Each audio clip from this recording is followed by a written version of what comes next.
বাবা আজকে তো ঈদের দিন, তো পরিবারকে সময় না দিয়ে কেন গাড়ি নিয়ে বেরোইছেন? বাবা আমরা গরিব মানুষ, এটা দিয়ে চলি আর এটা দিয়ে সবকিছু করি।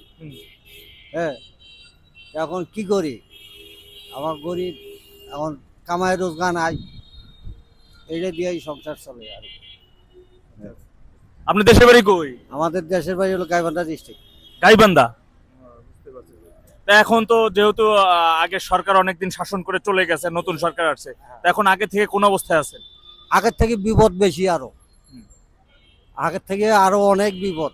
এখন কি করে খাই, রিক্সা গাড়ি অনেক বেশি, ঠিক আছে? মানে এখন আগে থেকে অনেক খারাপ অবস্থায় আছে। খারাপ অবস্থায় আছি। তাহলে কি বলা যায় যে আপনি আগে ভালো ছিলেন? আগে ভালো আছিলাম। বাবারে অভাব সংসারে সেদিন করে বাড়াচ্ছি, ঈদের দিন কেউ বাড়ায় সংসারের অভাব অবশ্যই। 4 জন ছেলে মেয়ে এখানে এলা, ঈদ খরচ করিনি কালকে তো। কোনো কেনাকাটা করতে পারেন নাই? না, আল্লাহ দিয়ে লাগবে কর্ম। আজকে করবেন? হ্যাঁ। আপনি দেশের বাড়ি কই? কুড়িগ্রাম। কুড়িগ্রাম। তো এখন তো আগের থেকে এই যে নতুন সরকার আসছে, আগে সরকার দীর্ঘদিন ক্ষমতায় ছিল, এখন কি আগে থেকে ভালো আছেন নাকি কোন অবস্থা আছেন বলেন তো? না, আগের সাথে খারাপ আছে, আগের সরকারই ভালো ছিল, বুঝা গেল। এই অবস্থা সরকার যায়নি করে অবস্থা খারাপ হয়ে গেছে আমাদের পায়নি করি। হ্যাঁ, এখন যদি আবার আগে সরকার ফেরত আসে আরো ভালো তাহলে ইনশাল্লাহ। আমাদের দিন করে ভালো, গরিব মেয়েদের দিন করে, বুঝা গেল। টানা এই 8 বছর আমি ঢাকাতেই ঈদ করি। ঈদের দিনটা আমি ঢাকার বিভিন্ন গুরুত্বপূর্ণ পয়েন্টে আমি হাঁটি এবং সেখানকার বিভিন্ন পরিস্থিতি বা অবজার্ভ করি সাধারণ মানুষ কেন ঈদের দিন কাজ করে এবং গাড়ি নিয়ে বা কাজের সন্ধানে বেরোয়। তবে এই বছর 2025-এর এই রমজানের ঈদের দিন এত পরিমাণ গাড়ি এবং এত পরিমাণ মানুষ আমি কোনো ঈদেই পাইনি। তখন রাস্তা থাকতো শুনশান নীরব, এক প্রান্ত থেকে অন্য প্রান্তে বাস পাওয়াটাই একটি দুষ্কর হয়ে যেত। কিন্তু এবছর বিভিন্ন গণমাধ্যম এবং তথ্য বলছে 49% মানুষই রাজধানী ছেড়ে গ্রামের বাড়িতে যায়নি, যে কারণে মূলত বিভিন্ন বিশেষ করে আমাদের যিনি সড়ক উপদেষ্টা রয়েছেন তিনি বলেছেন এবারের মতো স্বস্তির যাত্রা কখনো হয় নাই।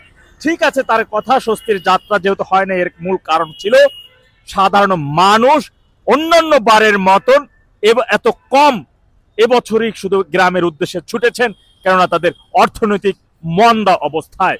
এবার আমি বলবো কিছু রাজনৈতিক দলের সাথে যারা যুক্ত রয়েছেন তাদের উদ্দেশ্যে কিছু কথা।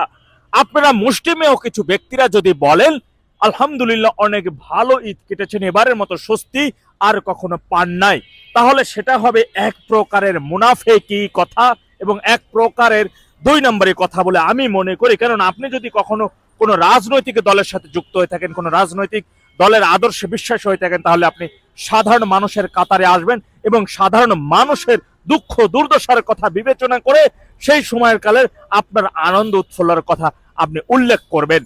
এই কারণে আমি আপনাদের উদ্দেশ্যে বলবো, যেহেতু আপনারা কোন রাজনৈতিক দল করেন এবং রাজনৈতিক দলের আদর্শে বিশ্বাসী, আপনারা সাধারণ মানুষের কাতারে আসবেন। আসলে সাধারণ মানুষ কি বলে, কেমন তাদের ঈদ আনন্দ এবং তাদের কি সমস্যা, যেটি নিয়ে আপনি বিবেচনা করতে পারেন এবং কথা বলতে পারেন। দেখতেই পাচ্ছেন আমার পিছনে ঠিক পল্টন মোড়ে রয়েছে। পল্টন মোড়ে এখানে এবছরের মতো এত মানুষের ভিড় আমি অন্যান্য বার কখনোই দেখি নাই, যেটা এবছর আমি লক্ষ্য করছি।